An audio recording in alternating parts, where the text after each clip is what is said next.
começando mais um episódio aqui do Depois de Umas. Hoje, infelizmente, sem a presença ilustre de Mr. Farofa, dia 12 de junho, dia dos namorados, em plena pandemia. Não sei o que exatamente o Farofa tá aprontando, com pandemia, reclusão social e 3 filhos em casa, mas fica aí meus parabéns de conseguir conciliar todas essas coisas. E a gente vai fazer essa gravação aqui sem ele, sem ciúmes. E é isso aí. Talvez seja pauta para o próximo episódio, né? A gente quer saber o que o Farofa conseguiu, né? Esse malabarismo aí que ele conseguiu fazer. O povo quer saber, mas eu posso adiantar para você, pelo tempo que eu conheço ele, que ele morou bastante tempo num apartamento bem pequenininho na Asa Norte, e mesmo assim ele tem 3 filhos. Então ele é ligeiro. Fica tranquilo que eu acho que ele consegue administrar bem aí o Vucu Vucu. Então, é o seguinte, beijo Fernanda pra você, tudo de bom.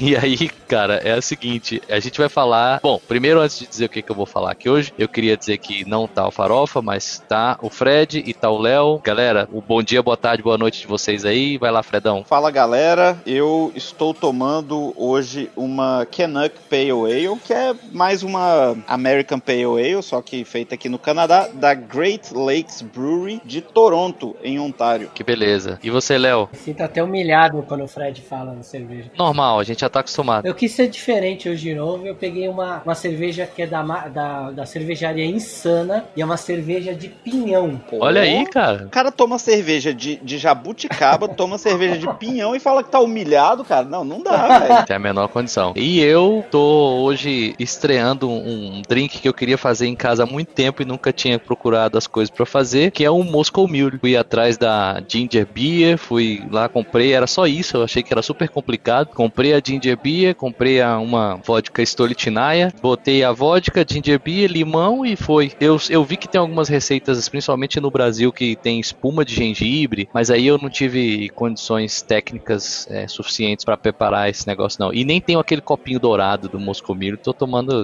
aqui numa caneca mesmo, que depois eu vou providenciar isso daí. Ginger Beer, que é, na verdade, um grande pega-trouxa, né? Porque... um refrigerante. É um refrigerante de gengibre, né? Assim, aqui muita gente cai nessa ideia, né? Porque é Ginger Beer ou Ginger Ale, né? Mas Ale também puxa pro lado da cerveja. E aqui no Canadá, nos Estados Unidos também tem, mas aqui é a grande febre, assim. Tem um refrigerante que é muito tradicional aqui, que é a Root Beer. Então é como, se você traduz da forma, né, direta, parece que é uma cerveja feita de raízes, né? E quando você vai tomar, é um refrigerante que tem gosto de produto de limpeza com gás e açúcar. Talvez seja. Eu ia falar que tem gosto de merda, porque foi quando eu tomei, a sensação é que eu tava bebendo merda, cara. Essa root beer é muito ruim. Jesus. É muito ruim, cara. Parece que tem um processo de fermentação no ginger alguma coisa, na soda, que aí é por isso que colocaram o nome de beer e tal. Até fiquei na dúvida se era alcoólico ou não, pra saber o quanto de vodka eu colocava. Pelo sim, pelo não, botei tudo que eu podia. Tá um Moscow Mule bem legal. Eu tenho umas canequinhas dessa, eu adquiri de forma ilícita no casamento da minha cunhada. Ah, bem, mas bem feito? É pra isso mesmo, vai fazer o quê? Ela teve que pagar, a cunhada é pra isso, né? Manda um beijo pra ela aí, cara. Mandar um beijo pra Paulinha, então. Aí, fez lógico. um empréstimo não consignado, né? Todos aqui então devidamente equipados para que prossigamos com o Depois de Umas.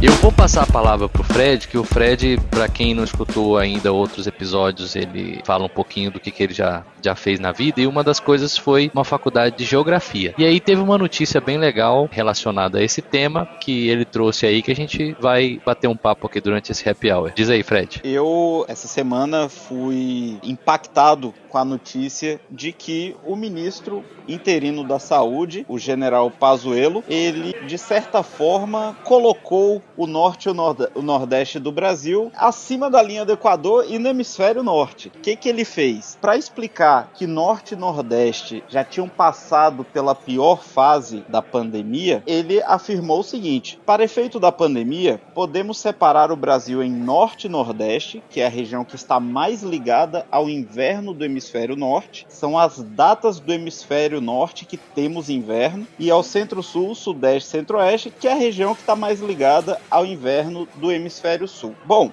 como o Ala falou, eu sou formado em geografia, fui professor de geografia durante 4 anos e apesar de ser um geógrafo não praticante desde 2007, isso me doeu no pâncreas, né, cara?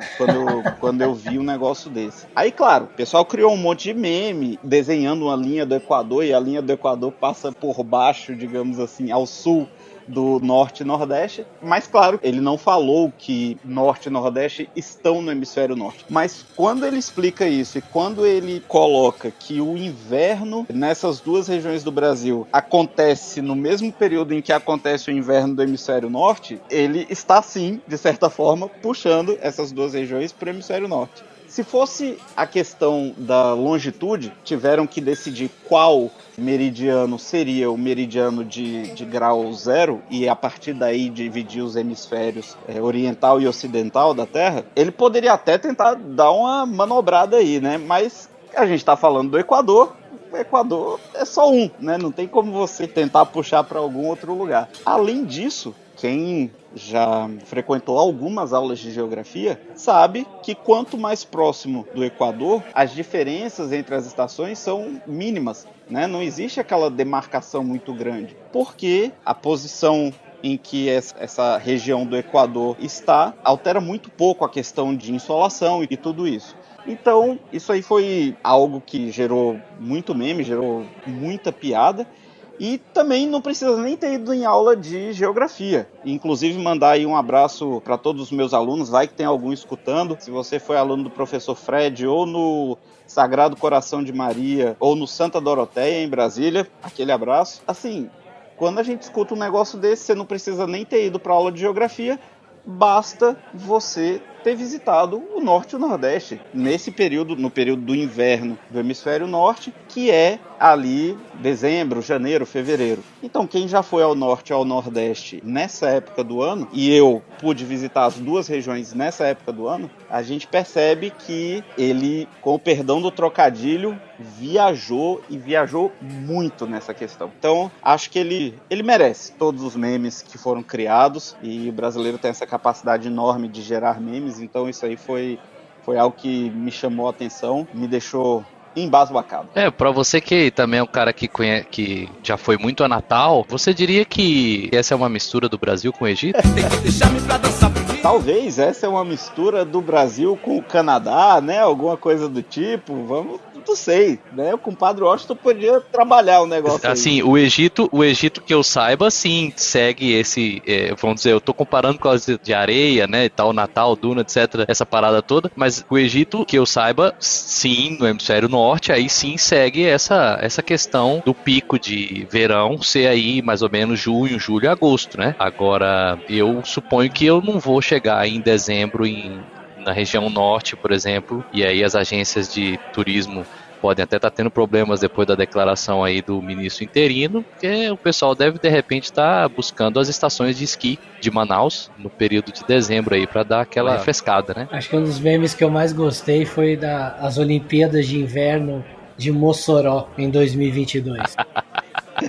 Essa é perfeita, cara. Essa é perfeita. É muito boa, mas a do Game of Thrones filmada em Caruaru é muito boa, cara. Não sei se vocês já viram. E eu falei, eu recebi isso num grupo de amigos lá de Natal. Pra quem não sabe, minha esposa é de lá. A gente sempre visita, né? Já faz muito tempo que eu faço. E mesmo antes de conhecer minha esposa, eu tenho família em Natal. E aí o pessoal mandou essa notícia, né? Perguntou o que eu achava. Inclusive foi através desse grupo que eu recebi. Obrigado, Viviane, por ter mandado a notícia. E eu falei pra eles, eu falei assim, cara, eu já limpo neve, eu já tiro neve do meu carro o inverno inteiro aqui, cara. Não vou fazer isso no carro da minha sogra pra ir pra praia, velho. Não vou fazer. Alguém tem que fazer por mim. Eu tô de férias. Que doideira. Ô, Léo, você tem mais alguma coisa pra complementar? Eu e o Fred falamos muito sobre essa notícia aí. Você quer complementar algo mais aí das suas andanças dos conhecimentos da humanidade? Cara, não, na verdade acho que o Fred foi perfeito na análise, porque a coisa que mais assusta é porque mesmo que a gente tenha um pedaço do Brasil ali da região norte, realmente no hemisfério norte, tá tão na linha do Equador que não faz o menor sentido falar em inverno. É justificar o injustificável, não existe inverno ali. O inverno de Natal é 35 graus na sombra, né? Parece que tem uma porta, né, que o cara abre lá e fala assim, não, beleza, abriu a porta aqui, é como se entra numa sala com ar-condicionado, porque agora eu cheguei no hemisfério norte, agora deu uma gelada boa assim de uma hora pra outra. Cara, é bizarro porque o cara é general, né? Não era pro cara errar esse tipo de coisa, né? E ao mesmo tempo você pensa, parece que todo mundo que entra em um governo, e não só nesse, mas em geral, o cara parece que vira político com aquele discurso que ele quer enrolar o povo, e aí acaba soltando essas pérolas e a gente acaba se divertindo com isso, né? Que é o que resta a nós, pobres mortais, é nos divertirmos com essas pérolas. É muito bom, cara, é muito bom. E o cara que faz stand-up, assim, é conteúdo infinito, que não adianta, cara, é enxugar gelo. O cara tenta fazer piada, tenta fazer o máximo possível, uma hora vai acabar, mas não dá, não acaba. É muito bom, é muito legal. Pra quem não sabe, a gente grava aí toda sexta-feira, fazendo um happy hour. Esse projeto começou durante a pandemia, etc. E é muito bom, cara, porque depois da semana que é punk de trabalho e tal, a gente pega e assim começa o projeto. Se você quiser começar um projeto desse aí, eu acho que, putz, vale muito a pena pra todo mundo que estiver ouvindo a gente. Pra conversar com os amigos que nem a gente tá fazendo aqui. Se você gosta de beber, tomar alguma coisa legal, se não importa. Pega um café, um chá, não sei o que, da forma como você achar melhor. Uma ginger beer também pode pegar à vontade, que você não vai estar bebendo nada alcoólico, e é muito bom, cara, é muito legal. E aí, nessa mesma linha, a gente tem mais 2 assuntos pra falar hoje. Pra quem não ouviu no episódio passado, eu falei que o Léo ia contar uma história, que eu vou deixar pro final, que ele vai contar uma história muito legal sobre as cruzadas, o que as cruzadas têm a ver com um desarranjo intestinal. Mas ele vai falar isso lá no final. Mas a notícia que tem aqui também, que é do dia 12/6, mas que já vem se arrastando há muito tempo, é da minha amada cidade Brasília, que também é a cidade do Fred, que é o seguinte: desaparecimento de quase 1 tonelada, para ser mais específico, 880 quilos de frango congelado de uma câmara fria do complexo penitenciário da Papuda. Aquele que todo mundo já ouviu falar de vários políticos sendo encaminhados para lá, ainda bem que isso está acontecendo, mas lá mesmo aconteceu esse desaparecimento que permanece um mistério depois de muito tempo. Isso aconteceu entre os dias 15 e 16 de fevereiro de 2019. Então tem um inquérito que foi instaurado pela 30ª Delegacia de Polícia, lá perto de onde eu morava, lá no São Sebastião, uma cidade satélite do Distrito Federal, mas até agora não foi apontada a autoria do furto do alimento. Uma sindicância interna também foi aberta pela Secretaria de Segurança Pública do Distrito Federal para apurar o furto do frango, mas o resultado foi uma advertência para a empresa responsável pelo transporte, acondicionamento e manuseio do alimento. Eu estou lendo aqui no link que eu vou deixar no site, depoisdeumas.com.br, é um link do jornal Metrópolis, lá de Brasília. De acordo com as apurações policiais da própria Secretaria de Segurança Pública, o espaço onde fica a câmara fria é vigiado dia e noite, tô vendo, e apenas os funcionários da empresa circulam pelo local. Uma ocorrência policial também foi registrada na Polícia Civil do Distrito Federal pela empresa responsável pelo transporte e carregamento do frango. De acordo com a sindicância instaurada pela pasta, o suposto furto ocorreu em área de responsabilidade da empresa, entre aspas. Em publicação no Diário Oficial de 8 de junho de 2020, foi identificado prejuízo ao sistema penitenciário e violação contratual. Abre aspas. Tem-se que esse mesmo prejuízo e essa violação devem ser atribuídos à empresa, tendo em vista sua responsabilidade sobre o local em que foi praticado, aponta a Secretaria de Segurança Pública, e tenho dito, eu não sei como sumiu, eu não sei quem levou, 880 quilos de coxa e sobrecoxa de frango desfiados, não teve participação do pessoal do sistema, dos servidores do sistema penitenciário, também não quero saber quem foi. Vou botar o prejuízo nas costas da transportadora, da vigilância, então por isso mesmo. É muito legal. Quem quer começar? Bom, como tudo no Brasil acaba em pizza, nesse caso aí deve ter sido uma pizza de frango com catupiry, né, cara? São 880 quilos de frango desfiado, ou seja, a gente não tá contando o osso, cara. É carne, é só carne. 880 quilos de carne é muita coisa, cara.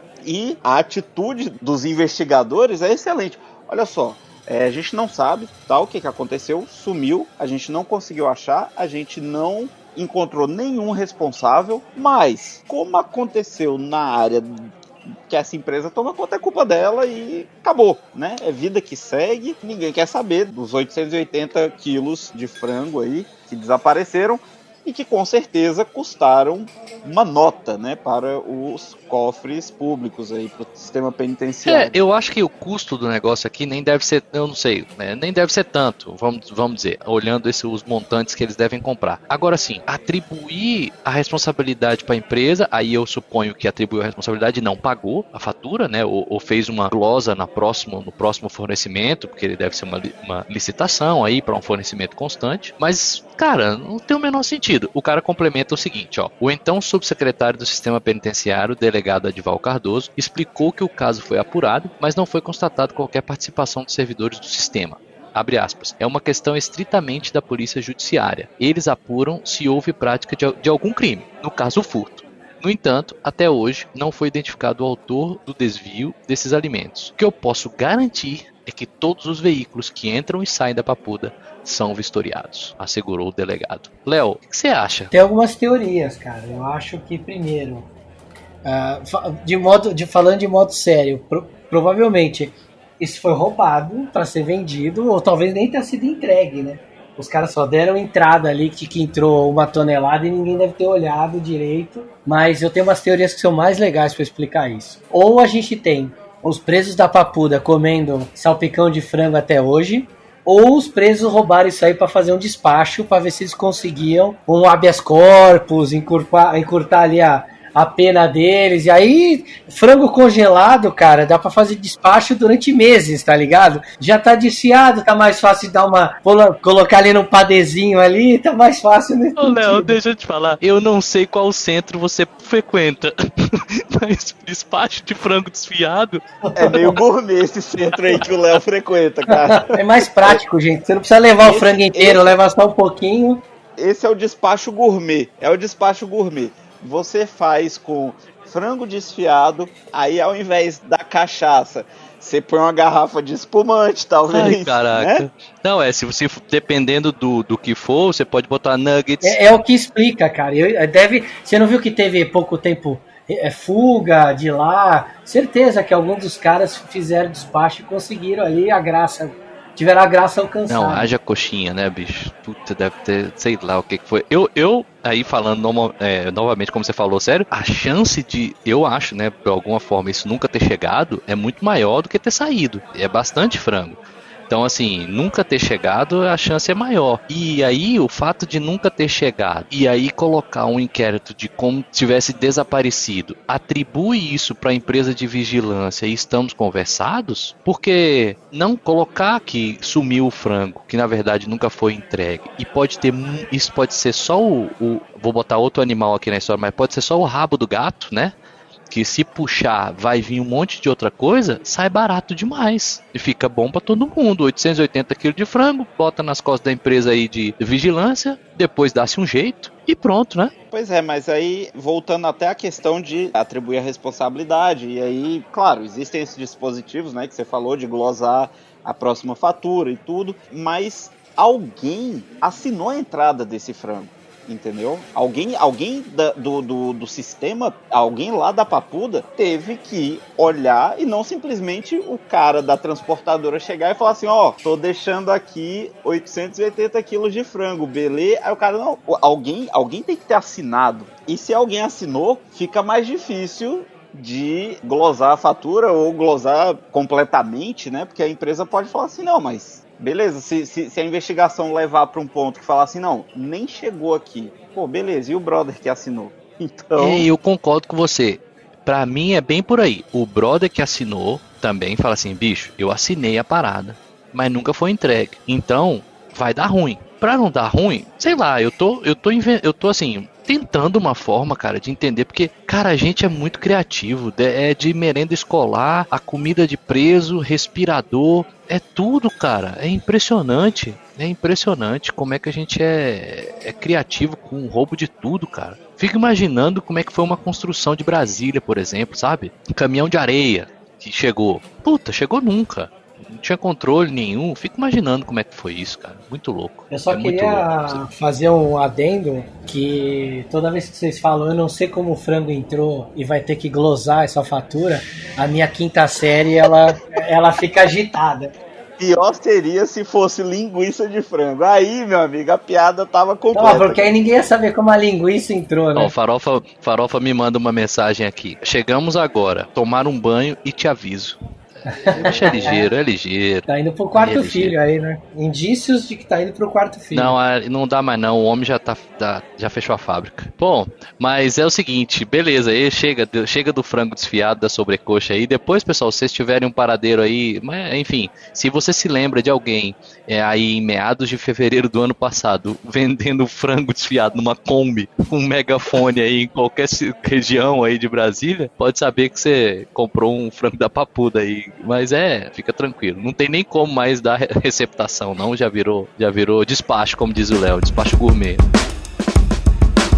Antes da gente passar para a próxima, que é a história que o Léo vai contar, e prepara aí, Léo, todo o enredo. Fred, eu preciso pedir para que você comente a minha capacidade de leitura versus a situação que você sabe que eu já passei na minha vida. Conseguir ler um texto desse sem dar uma engasgada, porque se eu tivesse gaguejando aqui o tempo todo, você como bom membro da turma a qual a gente sempre fez parte, você estaria me zoando, mas agora então eu preciso que você comente. Já não é de hoje que é, assim, absurdo o desenvolvimento e a melhora que aconteceu, né, cara? Mesmo você falando, se você não disser, na minha opinião, hoje ninguém percebe. É como você falou, eu conheço seu passado, eu sempre vou te zoar, mas realmente, bicho, a leitura foi assim, no ponto, não teve uma falhadinha, nem daquela assim, o cara tá usando uma técnica aí pra tentar chegar do outro lado. Não, cara, foi perfeito, cara. Foi assim, suave, direto, sem nenhuma... Não deu nenhuma rateada, cara. O esquema foi tranquilo, tá de parabéns. Muito obrigado, editor. Bota as palmas aí pra gente, por gentileza. Muito obrigado. Não sei se é a Stolichnaya, mas realmente também eu tô bem agradecido aí. Obrigado, Deus. E aí, outra coisa, até perdi aqui, fiquei emocionado. Eu ia falar o seguinte, cara, essa questão de gagueira, pra quem não sabe, depois dá uma olhada no meu outro podcast que eu tenho sozinho e tal, que eu falo sobre isso em algum episódio lá, ou em vários deles. Não adianta, cara, é engraçado pra quem ouve, e eu não consigo lidar, não tem como eu dizer que não é. É engraçado demais pra quem ouve. Cara, às vezes não tem como, falha mesmo. E se eu fosse ler agora, aí eu estaria ferrado. Porque é impressionante quando você fala sobre o assunto, desencadeia, sabe? Você fica com ele assim, meio que, sei lá, sai de um lugar do cérebro para outro. Eu acho que foi mais ou menos isso que eu aprendi. Não pensar, só vai e fala que vai sair. Mas tem algumas coisas que ainda custam muito para sair. Léo, agora eu quero que você conte aí, cara, a história que a gente vem falando desde o episódio anterior, que eu acho que vai ser muito interessante. Eu não ouvi, não consegui ver o vídeo que tá lá no canal. Pra quem não sabe, o Léo tem um canal no YouTube com centenas de milhares de seguidores, que se você quiser saber qual vai lá em depoisdeumas.com.br, vai ter lá a biografiazinha do Léo, você dá uma olhada lá que vai ter o link pro canal direto, assim como os links das notícias as quais a gente tá citando aqui toda semana. Conta, Léo. Qual é a história que você tem? Essa história é uma história que vai acontecer há muito tempo atrás, lá na primeira cruzada. Essa primeira cruzada vai sair ali da Europa em 1096. E aí os caras vão fazer a gente poderia fazer uma série dos Trapalhões com os caras, por tudo que eles fizeram de besteira no caminho. Mas, de forma resumida, os cruzados, até chegar em Jerusalém, que era o objetivo da primeira cruzada, era retomar Jerusalém dos turcos seljúcidas. E aí em Jerusalém tinha lá o Santo Sepulcro, né, o local onde Jesus foi enterrado. Então eles queriam retomar o controle desse local sagrado para os cristãos. E eles passaram 1 milhão de perrengues. O exército deles foi sendo morto atrás de batalha, mas aos trancos e barrancos eles conseguiram ganhando as batalhas, e no final da cruzada eles chegaram em Jerusalém. O exército já estava um caco, e tinha um cara nesse exército que ele era considerado nessa época o modelo do cavaleiro europeu. Sabe aquela coisa que a gente vê em filme, aquele cavaleiro que é o herói de armadura reluzente? Esse cara se chamava Tancredo de Hauteville.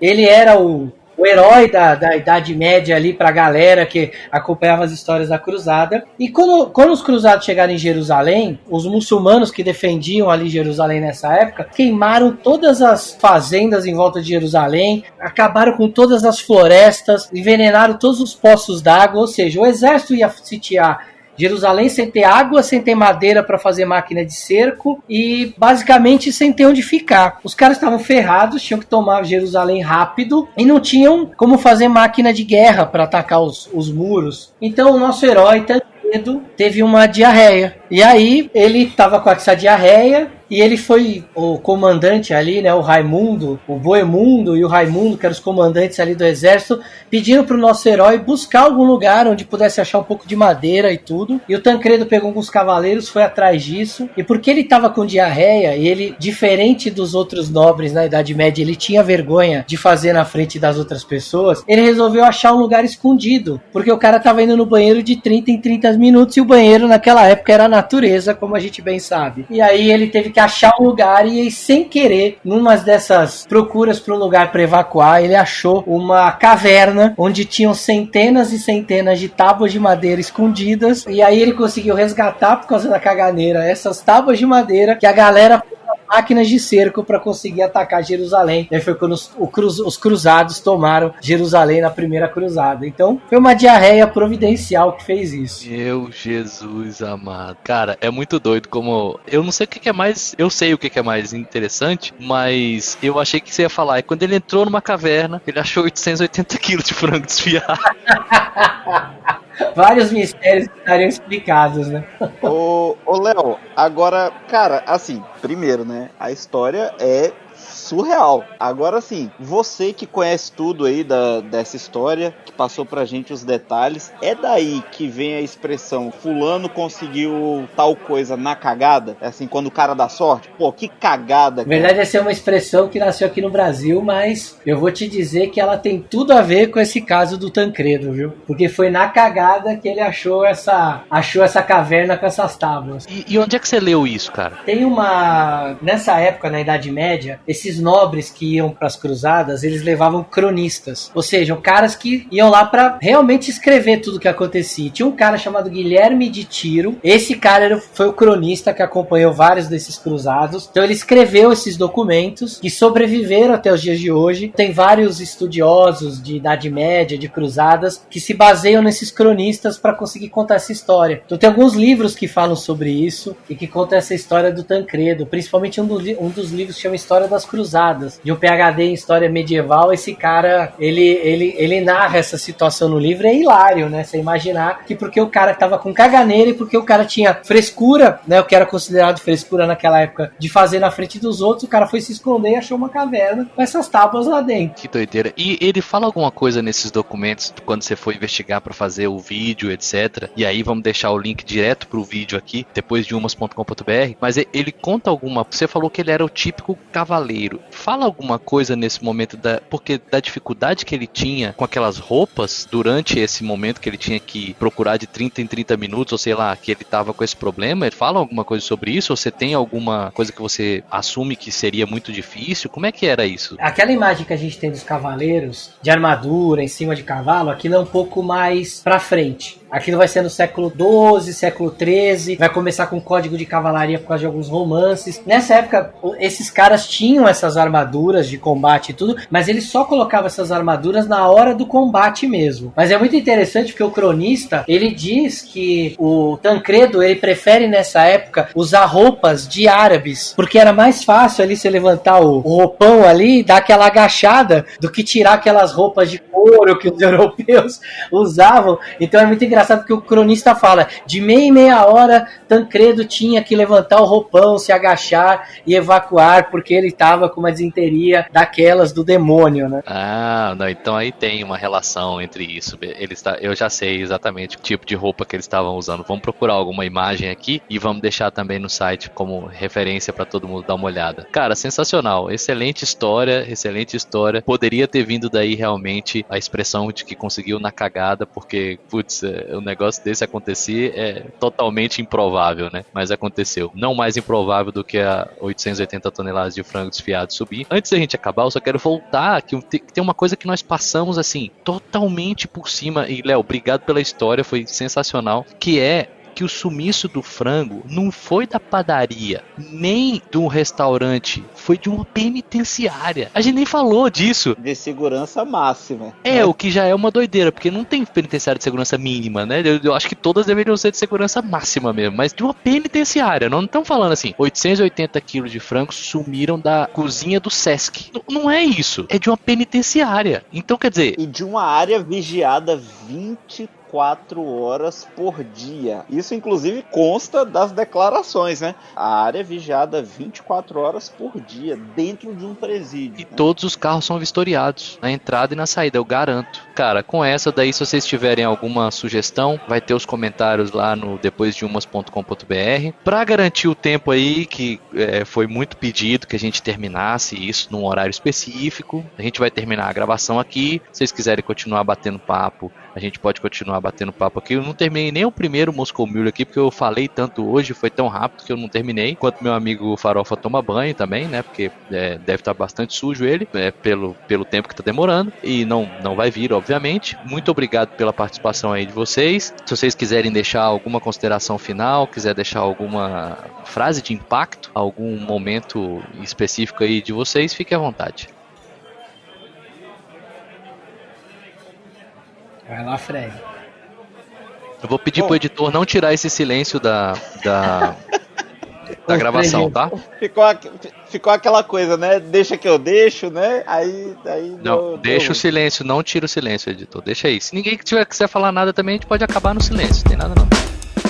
Não, o que eu queria falar é que depois de umas, a gente chega à conclusão que nem toda diarreia é ruim e que a gente tem que ver sempre o lado bom de cada situação, de cada perrengue que você passa na vida. Mesmo que essa situação seja você explicar o sumiço de 880 quilos de frango. Deve ter alguma coisa boa atrás disso daí. E é isso aí, gente. E queria de novo reforçar o conselho de não tomar root beer. A ginger beer é boa, a root beer não. Então eu queria deixar o meu conselho aí. Não caiam na pegadinha do malandro. Eu caí antes de me mudar pra cá, vim de férias, né? Inclusive hoje está fazendo exatamente 10 anos que eu saí do Brasil. Levei minha esposa pra jantar nas nuvens no Dia dos Namorados de 2010 e é isso aí. Mas antes de vir de mudança pra cá, eu vim de férias e caí na pegadinha do malandro da Root Beer. E eu tenho certeza que aquela ali, se você tomar mais de duas,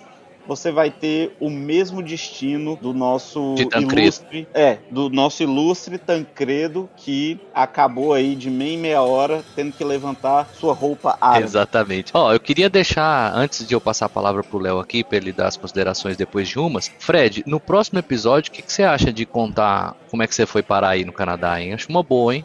Legal, posso falar. E assim, é um assunto que eu sempre gosto de conversar. Como eu falei, já fazem 10 anos, mas o processo começa muito antes. Beleza, joia. Léo, então, depois de umas, vamos prestar atenção nos frangos desfiados aí, olhar pra encruzilhada, pra esquina, ver se aparece alguma coisa nesse sentido. E é muito legal, a gente, talvez isso um dia fique pra história, o dia que sumiu uma tonelada de frango de um presídio no Brasil. É que aqui no Brasil a gente é bom de produzir história toda hora, né? Como a gente gosta de brincar, o Brasil não é para amadores. Mas é muito legal quando a gente estuda história e percebe esses detalhes, essas coisas que escapam ali naquilo que a gente estuda no colégio. Quem sabe, né? Depois de uma dessa, a expressão numa cagada não deve ter nascido. Talvez alguém tenha descoberto isso historicamente. Então eu espero que também numa cagada você tenha descoberto aqui o nosso podcast, esteja curtindo e a gente se vê no próximo. Maravilha, maravilha. Da minha parte, depois de umas, realmente cancelar a viagem que eu tinha marcado para passar o inverno em Natal, porque realmente fui totalmente iludido pelo Pazuello. E aí, general, ficou complicado para mim, não vou conseguir ir não. Mas fica aí a minha gratidão por realmente dar uma luz aí pro pessoal que há muito tempo não sabe o que é nada abaixo de 25, 27, 28 graus, mas que pode ter certeza que uma hora esse inverno vai chegar aí. Principalmente no mês de dezembro, que é o mês mais assim, alinhado com o pessoal do Canadá aí. Então vai ficar bom. Depois de umas, cara, é uma pena que a gente tenha, e aí mesmo falando sério, que a gente tenha no Brasil tanta notícia assim, da mais ridícula a mais séria, de sumiço de bem público, o qual essas 880 quilos de carne eram sendo algo financiado pelo nosso dinheiro e que essas coisas continuem acontecendo. É muito ruim. E depois de umas, muito obrigado pela aula de geografia, Fred, pela aula de história, Léo, e obrigado, Farofa, aí pela aula de como ter a malemolência e realmente a sagacidade de estar nesse momento no Dia dos Namorados aí, comemorando enquanto a gente está aqui gravando o podcast. Não sei se vocês querem comentar exatamente sobre esse assunto, aproveitando que ele não tá para se defender. Eu acho, cara, que depois do que o Pazuello disse, ele deve estar montando a árvore de Natal, entendeu? Maravilha. E outra coisa, Wala, não se desanime, você não marcou sua viagem para passar o inverno em Natal, mas de repente você pode tentar marcar para esquiar no Rio Negro, ali quando ele faz o encontro das águas com o Rio Solimões, que em dezembro também rola isso, congela, você pode ali patinar no rio, né? Pode esquiar ali nos arredores. E sobre o Farofa, nosso menino da ginga sorrateira, eu consigo até imaginar essa situação de ele te mandar a mensagem, já tava tocando Smooth Operator da Xadê e o ambiente já tava assim na penumbra, o esquema já tava armado. Ele continua mandando mensagens muito boas aqui. Ele vai pra rua no Dia dos Namorados, volta, aí manda uma mensagem aqui assim, eu falei pra ele, a gente tá finalizando. Aí ele, cheguei cheio de coisa pra lavar. Só piora. Então lava, né, meu? Tá cheio de coisa pra lavar, lava. Então não precisa me avisar. Só lava e depois se quiser chamar aí, a gente toma uma no happy hour aqui. Galera, acabou o tempo. Chegamos no final de mais um episódio, espero que vocês tenham gostado. Se vocês gostaram aí, pode compartilhar, passar o site aí depoisdeumas.com.br para quem quiser escutar e sair um pouco desse dia a dia de notícias só sérias e que a gente possa descontrair um pouco. Obrigado mais uma vez, Fred, Léo e Farofa também, obviamente, que deu muito conteúdo aqui pro nosso podcast de hoje. Tenham uma ótima semana aí todo mundo e na semana que vem a gente está aqui gravando mais um episódio do Depois de Umas. Um abraço aí, pessoal. Um abraço.